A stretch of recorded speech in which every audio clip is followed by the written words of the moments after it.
right, this is going to be our second lower intensity movement conditioning day. Again, I like to call it the human movement day, human health day. Low intensity cardio conditioning.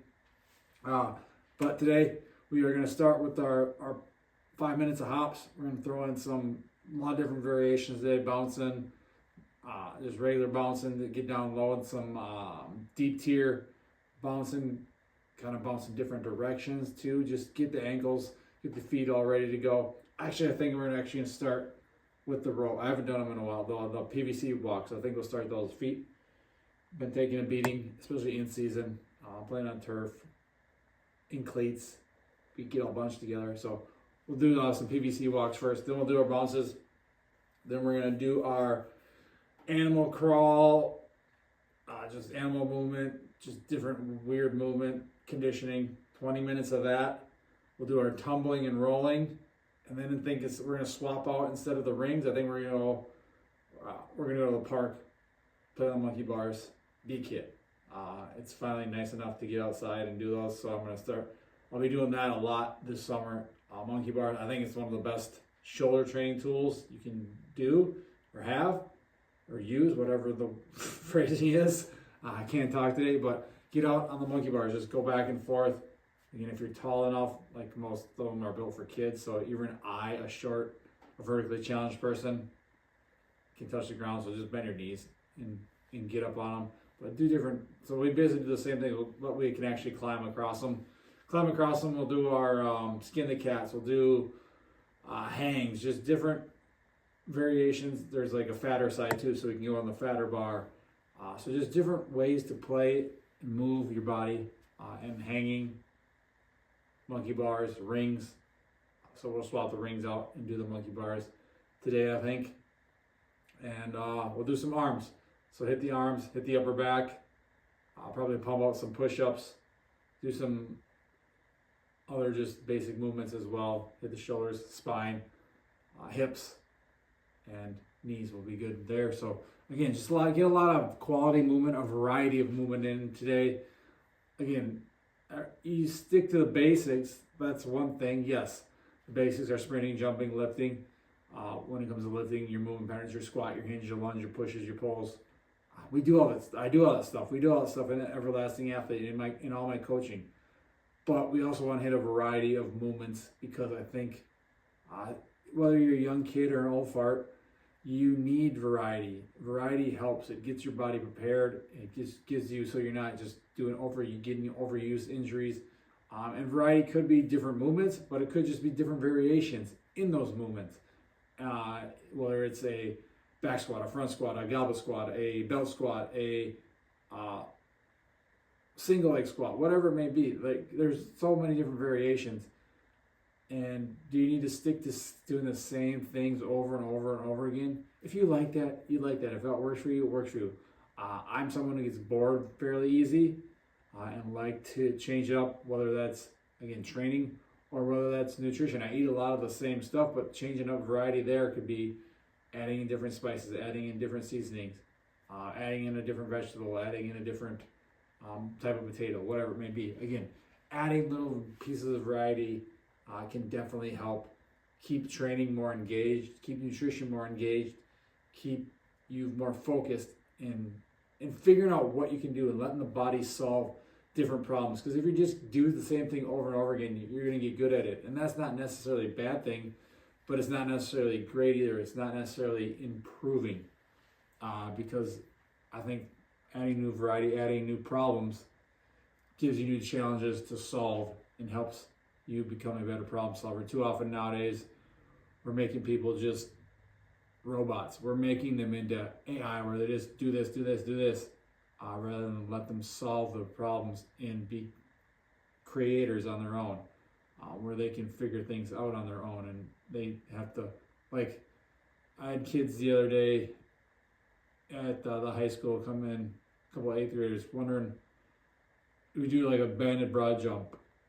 And I've tied 2 bands together just because it makes it longer. They're not just slingshotting back. I've done them here before. I've showed them here before. And they asked how to tie them, and I just said, figure it out. Like, you don't need me to show you how to do everything. Teachers aren't going to tell you the answers on the test. They're going to tell you to read and figure it out. So, like, they're not helpless. It's okay to tell them to figure something out. It's okay to give them a problem and let them solve it, rather than just say, oh, here's how you do everything. Because then they just look to you for everything. And growing up, I want to help create, whether it's a kid, help them become a more, what's the word I'm looking for? More self-sufficient adult, or an adult to help them become more self-sufficient, where they're not always looking to a teacher, a coach, a parent, a friend for answers for everything. But we have all the tools in the world to figure things out. Yes, I'm here to help provide and give guidance and things like that, but I'm not going to tell you how you have to move one specific way or do this exercise this exact way. I'm going to tell you to do it. I'll show you a few things to help you figure out what's best for you. That type of thing, rather than, oh, you have to do it this specific way because that's the only way it works. That doesn't work. That's just building robots. And we don't want robots. We're humans. We're living beings. We all move different. We all react and adapt and to different stimuli. I don't know what's the word there. But again, variability, variety can be good. But I mean, focusing on the basics, yes, that's going to be 90% of the training, the sprinting, the jumping, the throwing, the crawling, that stuff. Then we add in variety when needed, just to spice things up, change things up, challenge you. So, but let's get going. We're going to start with our PVC walks. We'll get our hops, our crawling cardio, and we'll go from there.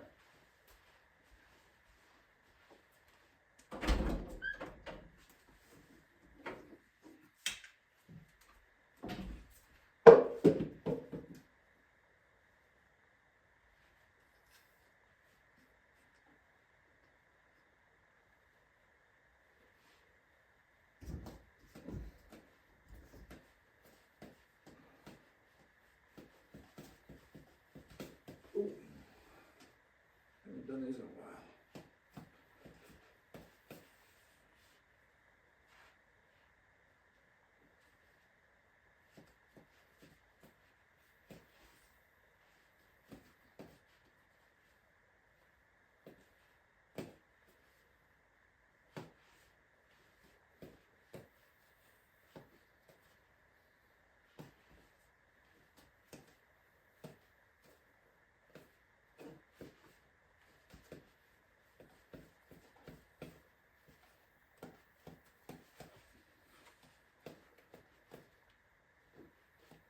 It's like this is a problem for me, figuring out how to keep my body balanced, how to keep not wipe out like that. I've been using the ceiling, but I want to try without the ceiling to get better at it. Gotta train. Log rolling games are coming up.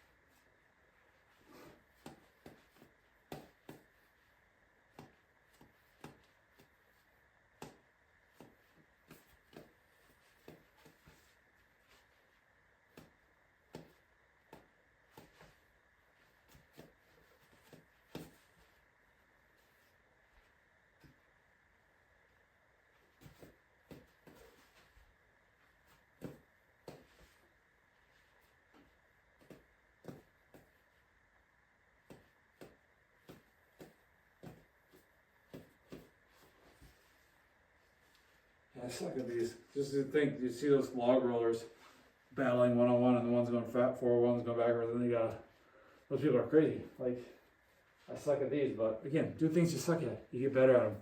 If everything looks neat, nice, training's not accomplishing anything.